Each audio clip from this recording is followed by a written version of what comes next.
Have you ever wondered what really motivates people at work? What really motivates your employees?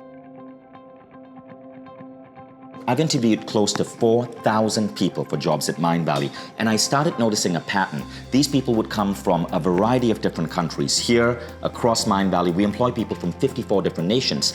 And personally, out of 4,000 interviews, I noticed that when I asked people, what do you want out of a job?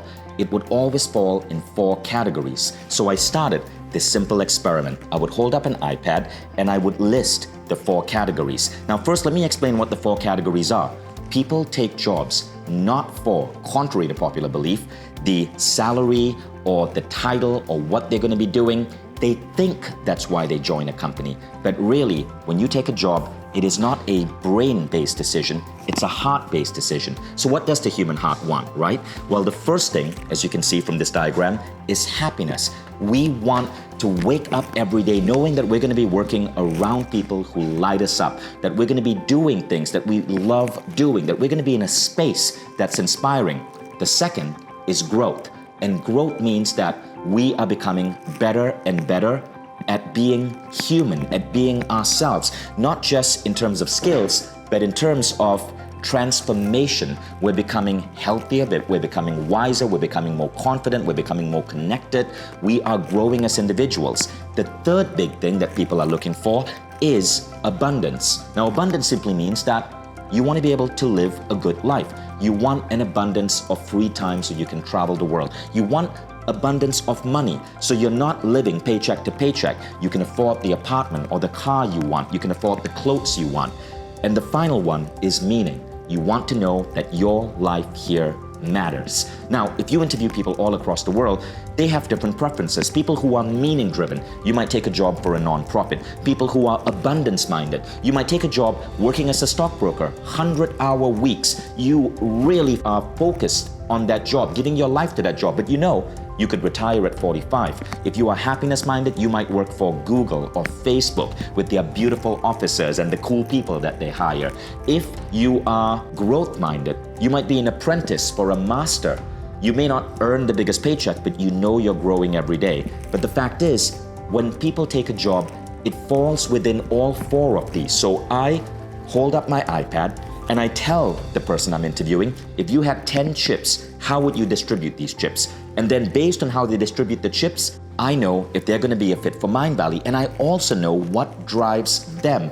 I know whether if I want to attract this candidate, I should talk about our growth opportunities or Mindvalley's office culture if they are driven by happiness. Now, when you understand this, you understand that culture is not just about free food. Culture is not just about a beautiful office.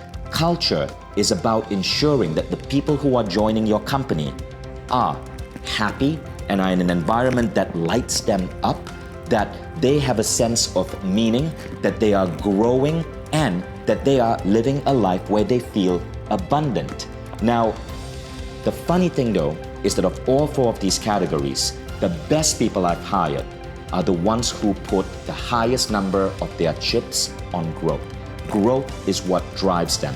And I think the reason they end up being the best people I hired, the people who rise to executive levels or leadership positions, is because within months of joining the company, they are not the same person who joined. They are growing, and they're not just growing in their skill, they are growing in every dimension of being human. They're growing in terms of public speaking, in terms of leadership, in terms of confidence. They're growing in terms of health. They're getting fitter and taking care of their bodies. They engage in a meditation practice. These are the humans that tend to rise to the top. So all 4 are important, but growth has always been number 1. Now, if you understand this job quadrant, you know how to bring people into your company. You get a clue on how to craft culture. And I'm going to be sharing a lot more of these ideas because my book with Penguin Random House is coming out in May, and it discusses these topics. And you might want to check out Mindvalley for Business. Mindvalley is now taking all the incredible personal growth tools that we are building across our platform and bringing it into companies around the world. We're now training governments. We are speaking at companies like Microsoft and Google. It's been a really exciting ride. And it's all about creating a platform where people in companies can grow to become their best selves. So check it out.